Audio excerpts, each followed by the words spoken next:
Assalamualaikum warahmatullahi wabarakatuh. Apa kabar kita semua? Mudah-mudahan dalam keadaan sehat dan tetap semangat dalam menjalankan aktivitas sehari-hari. Baik, pada video kali ini adalah video pertemuan ketiga kita dalam mata kuliah bisnis internasional dengan tema globalisasi ekonomi.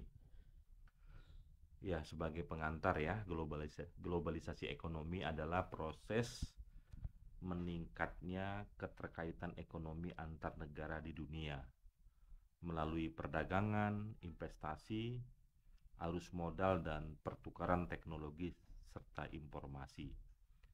Jadi globalisasi bukan hanya tentang jual beli lintas negara, tetapi juga tentang bagaimana sistem perekonomian dunia saling terhubung dan tergantung satu sama lain.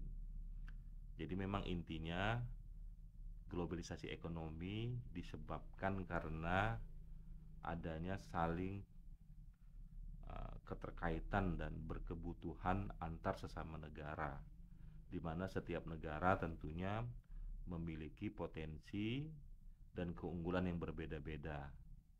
Misal di Jepang itu adalah negara yang paling hebat dalam menciptakan industri otomotif ya, kendaraan roda 4 serta roda 2. Tetapi pada saat yang sama dia negara yang sangat kurang dalam aspek pertanian. Nah, akibatnya Jepang tentu membutuhkan negara lain untuk suplai bahan makanan, tetapi negara lain seperti negara kita membutuhkan suplai semacam kendaraan-kendaraan yang dihasilkan oleh negara Jepang. Maka di sini pentingnya adanya perdagangan internasional yang merupakan konsekuensi dari globalisasi ekonomi. Jadi di era globalisasi, sebuah produk bisa dirancang di Amerika, komponennya diproduksi di Jepang, dirakit di Tiongkok, lalu dipasarkan ke Indonesia. Artinya setiap negara bisa menjadi bagian dari rantai produksi dunia. Nah, ini juga ya yang memang sudah terjadi, di mana berbagai macam produk itu ternyata komponennya bisa dilakukan di negara berbeda begitu. Baik, jadi faktor yang mendorong terjadinya globalisasi ekonomi ini karena pertama adanya kemajuan teknologi ya. Nah, di mana adanya transportasi modern seperti kapal kontainer, pesawat kargo, membuat distribusi barang antar negara menjadi lebih cepat dan mudah serta murah. Nah, dengan adanya transportasi inilah kemudian ini mendorong ya percepatan dari globalisasi ekonomi. Kemudian adanya teknologi komunikasi seperti internet, telepon seluler, media sosial, ini semuanya memungkinkan akan adanya pelaksanaan promosi, transaksi dalam hitungan detik ya. Nah, ini juga yang menyebabkan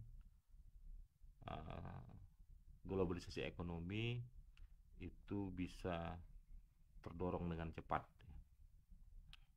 Kemudian juga adanya liberalisasi perdagangan internasional. Jadi di mana adanya Organisasi Perdagangan Dunia atau WTO yang mendorong negara-negara mengurangi hambatan perdagangan seperti kebijakan tarif, kuota, dan proteksi. Nah, ini negara-negara ini juga mendorong dengan membuat sebuah organisasi. Organisasi ini namanya WTO, World Trading Organization, yang ini kebijakan ini mempermudah masuk dan keluarnya barang dalam bentuk apa? Misalnya kemudahan dalam aspek tarif impor ya, atau kuota yang bisa diperbesar, dan mengurangi proteksi-proteksi yang menyulitkan suatu barang itu bisa masuk ke negara orang lain. Nah, nanti juga ada perjanjian-perjanjian antar negara ya dalam perdagangan bebas. Nanti ada AFTA, NAFTA, RCEP, EU, ini semua mempercepat ya terjadinya perdagangan internasional. Jadi mempercepat arus barang dan jasa untuk masuk satu negara ke negara lain. Nah, juga ada peran dari perusahaan multinasional. Jadi perusahaan multinasional ini bisa menanamkan modal di berbagai negara dengan alasan mencari dan mencari efisiensi serta memperluas pasar mereka di dalam bisnisnya. Mereka menciptakan integrasi ekonomi ya global lewat investasi, produksi hingga distribusi. Nah, ini peran dari para pengusaha-pengusaha yang levelnya adalah internasional. Mereka menanamkan modal, menginvestasikan bisnisnya di negara lain. Ya, jadi memang banyak ya. Kalau kita di Indonesia saja itu banyak sekali perusahaan-perusahaan asing yang beroperasi di negara kita. Apalagi bila dibutuhkan yang berteknologi tinggi atau modal besar, maka dibutuhkanlah perusahaan-perusahaan internasional, perusahaan-perusahaan multinasional yang melakukan aktivitas ekonominya negara kita ya. Kemudian adanya lembaga internasional seperti IMF dan Bank Dunia. Mereka memberikan bantuan keuangan dan teknis kepada negara berkembang dengan syarat mengikuti standar ekonomi global. Nah, ini juga peran IMF yang juga menjadi donatur dalam kegiatan-kegiatan transaksi ataupun ekonomi bisnis di antar negara. Ini semua mendorong percepatan dari globalisasi ekonomi. Nah, ini ada dampak positif, tentu ada dampak negatifnya.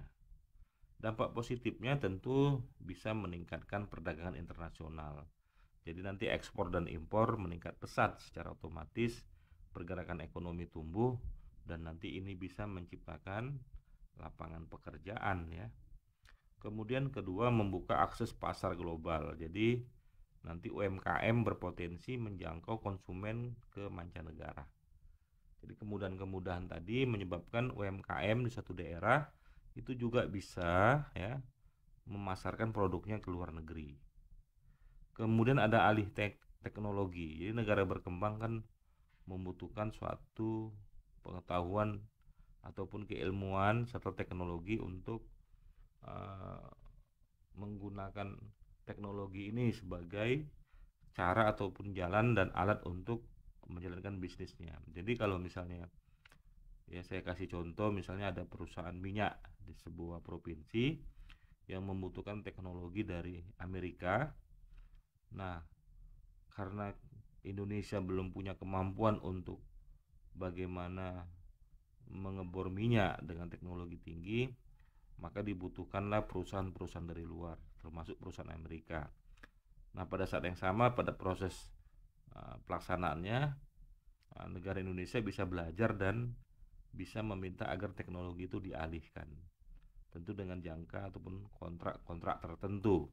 Dan itu sudah terjadi ya, dimana sekarang perusahaan minyak Amerika ya seperti PT Chevron Indonesia itu kemudian mereka sekarang sudah menyerahkan kepada Pertamina karena orang-orang Indonesia sudah bisa mengeksplorasi minyaknya sendiri begitu. Kemudian pertumbuhan investasi, tentu modal asing menciptakan lapangan pekerjaan ya. Dampak positifnya apabila ada kemudahan dalam aspek global ekonomi ini. Kemudian efisiensi produksi. Nah, perusahaan bisa memilih lokasi produksi dengan biaya yang paling rendah. Jadi contohnya ini misal produk Indonesia seperti Indomie bukan hanya diekspor tapi juga bisa diproduksi langsung di Nigeria dan menjadi makanan pokok di negara Nigeria ya. Jadi luar biasa ya, Indomie kita sudah ada cabang tuh di Nigeria dan langsung di sana diproduksinya. Tetapi juga ada dampak negatif ya. Dampak negatifnya misalnya terjadilah persaingan tidak seimbang. Karena memang barang-barang dari luar itu lebih bagus dan lebih murah, nanti bisa jadi produk lokal kalah bersaing dengan produk impor yang lebih murah dan berkualitas. Nah, tantangannya bagaimana agar UMKM lokal itu bisa meningkatkan kualitas produknya atau bisa belajar dari produk-produk dari luar begitu. Kemudian ketergantungan ekonomi. Nah, negara berkembang tergantung pada modal, teknologi, dan pasar negara maju. Nah, ini juga yang juga tidak baik ya, ketika misalnya sebuah negara itu memiliki ketergantungan yang tinggi kepada negara lain, sehingga nanti tidak mandiri. Kemudian kesenjangan ekonomi. Jadi globalisasi lebih banyak menguntungkan kelompok kaya dan negara maju. Nah, ini kita sebut dengan kapitalis ya, dan oligar. Karena mereka punya modal, mereka menguasai sumber daya kita dengan bekerja sama dengan pemerintah. Nah, kemudian uh, akses ataupun distribusi ekonominya tidak bisa sampai ke masyarakat bawah, sehingga menyebabkan terjadinya gap yang sangat besar. Kekayaan di negara kita ini hanya dikuasai 5% dari penduduk negara kita. Sisanya 95% itu menghadapi kesulitan secara ekonomi. Nah, itu fenomenanya memang terjadi di negara kita pada hari ini. Kemudian bisa menyebabkan krisis global ya. Jadi masalah di satu negara cepat menular ke negara lain. Contoh ya, krisis Asia 97 menyebabkan tahun 98 kita terjadi aksi demonstrasi yang besar yang menyebabkan Presiden Soeharto turun pada saat itu. Dan juga termasuk krisis global pada tahun 2008. Nah, ini juga bisa menghilangkan identitas budaya ya. Jadi produk global seperti tas food dan brand-brand internasional itu menggeser produk-produk lokal kita. Ya, ini juga menyebabkan ya hal-hal yang bersifat negatif dengan adanya globalisasi ekonomi. Nah, ada aktor-aktor penting ya di dalam globalisasi ekonomi itu. Tentu yang pertama adalah pemerintah. Mengapa pemerintah menjadi aktor penting? Karena pemerintah mengatur kebijakan agar globalisasi memberi manfaat tanpa merugikan rakyat. Jadi pemerintah pemilik regulasi yang membuat aturan dan sistem. Maka penting pemerintah menghadirkan kebijakan yang bisa melindungi ya, melindungi produk-produk lokal rakyat, dan juga bisa menjaga agar dampak negatifnya itu bisa diantisipasi. Kemudian yang kedua adalah perusahaan multinasional. Ini sebagai motor utama globalisasi ya, melalui investasi, kegiatannya, produksi dan distribusi. Kemudian organisasi internasional seperti WTO ya, Organisasi Perdagangan Dunia, IMF, Bank Dunia, yang menetapkan aturan perdagangan secara global. Kemudian masyarakat itu sendiri sebagai konsumen. Nah, jadi perilaku konsumsi masyarakat juga semakin menyebabkan ya hidup tidaknya sebuah aktivitas ekonomi. Jadi kalau masyarakat kita sudah senang ya makan makanan dari luar ya, maka ini juga akan menumbuhkan globalisasi ekonomi yang cukup signifikan dan sangat-sangat deras ya mengalir nanti ke negara kita. Kemudian bagaimana kalau globalisasi di era digital? Yang hari ini merupakan era digitalisasi ya. Jadi internet akan mempercepat penyebaran informasi atau kita sebut dengan global dissemination ya. Kemudian e-commerce ya seperti Amazon, Alibaba, Shopee ini juga membuka peluang UMKM ya, menembus pasar global. Kemudian ada kolaborasi lintas negara semakin mudah, termasuk dalam inovasi, produk dan riset. Di Indonesia bahkan ekonomi digital tumbuh cepat ya lewat startup seperti Gojek, Tokopedia dan Traveloka. Jadi pemerintah menargetkan Indonesia menjadi pusat ekonomi digital Asia Tenggara. Walau tantangannya ada pada regulasi, infrastruktur dan kualitas SDM. Nah, sebagai penutup, jadi globalisasi ekonomi adalah keniscayaan. Itu kita nggak bisa menghindar, tidak bisa mengelak, yang bisa kita hadapi ya. Jadi harus dihadapi karena dia sebuah keniscayaan. Karena apa? Karena negara dan perusahaan yang siap akan menikmati peluang besar berupa pasar luas, teknologi modern. Coba bayangkan kalau misalnya ada produk asli di desa kita itu bisa laku di negara luar. Nah, ini kan juga peluang yang besar karena tentu nilai dan harganya semakin tinggi ya. Nah, misalnya di sebuah desa punya kemampuan membuat keranjang dari bambu. Kalau di Indonesia harganya mungkin sekitar 50.000, di negara luar itu bisa harganya 500.000. Tentu memberikan pertumbuhan ekonomi yang besar bagi masyarakat kita gitu. Asalkan kita tahu bagaimana strategi untuk mempromosi dan menjualnya. Nah, jadi namun yang tidak siap ya bisa terjebak dalam persaingan yang merugikan, bahkan tenggelam oleh arus globalisasi itu sendiri. Jadi tentu dalam setiap peluang yang ada pada saat yang sama akan ada ancaman yang juga datang ya, sehingga bagaimana kita mengatur strategi bisa menangkap peluang yang ada dan bisa menghindari ancaman yang terjadi. Disitulah pentingnya organisasi ya dikelola oleh orang-orang yang profesional dan berkualitas agar bisnisnya bisa tumbuh dan berkembang. Oke, demikian materi kita pada video kali ini. Jika ada yang belum paham bisa kita diskusikan di grup WA kita. Demikian, terima kasih.